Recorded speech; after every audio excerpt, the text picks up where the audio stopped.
আসসালামু আলাইকুম প্রিয় দর্শক, আজকে আমি করলা ভাজি করব। এর জন্য করলা এবং কিছু আলু আমি কেটে নিয়ে রাখছি, পাতলা পাতলা করে কেটে নিয়ে রাখছি, ভাজি যেভাবে করে সেভাবে।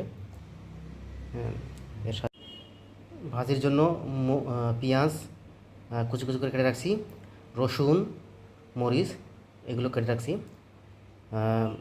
এগুলো দিয়ে আমি এখন একটা সুন্দরভাবে ভাজি করব। প্রথমে আমি তেল দিয়েছি কড়াইয়ের মধ্যে, তারপর পেঁয়াজ কুচি সেটা আমি দিলাম এবং অপেক্ষা করতেছি কিছুক্ষণ পরে, যখন একটু ব্রাউন কালার আসবে তখন আমি অন্যান্য যে রসুন, মরিচ এগুলো দিয়ে দেবো। প্রিয় দর্শক, করলা ভাজি এদিকে আমি করলা ভাজি করব, পাশাপাশি আমি ভাত রান্না করতেছি ইলেকট্রিক চুলায়।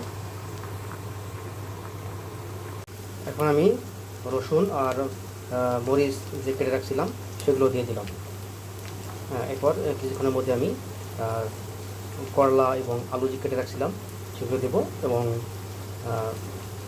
ভাজি করতে থাকবো। দর্শক, করলা এবং আলু যা ছিল আমি দিয়ে দিছি, সাথে হলুদ কিছু দিয়ে দিছি। করলার মধ্যে আমি আলু দিয়েছি মূলত তিতা কমানোর জন্য। অনেক সময় করলা তিতে থাকে, কিন্তু তিতা থাকার কারণে খাইতে খারাপ লাগে, কিন্তু আলু দিলে তিতাটা কমে যায়। এরপর আমি জিরার গুঁড়া দেবো, কিছুক্ষণ পরে নাড়তে থাকবো। এবার সলট করে দিলে আসলে ভাজিটা একটু মশমশে হয়, এই জন্য মাঝে মধ্যে নাড়াচাড়া করে দিতে হয়।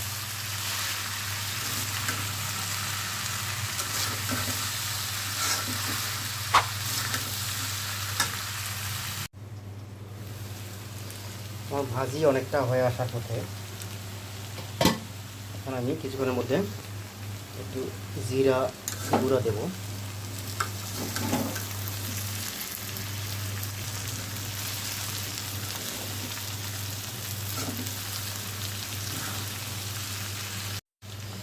আমাদের ডেলিশিয়াস করলা ভাজি হয়ে গেছে।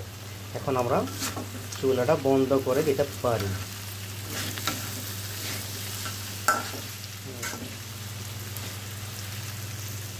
আশা করা হবে ভালোই টেস্ট হয়েছে।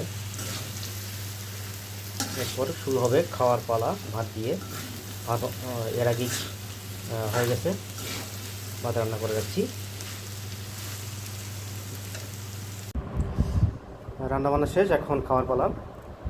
করলা ভাজি নিয়েছি, আগের মুরগির মাংস ছিল, সাথে কয়েক পিস গরুর মাংস আছে। খাওয়াটা আশা করি ভালোই হবে।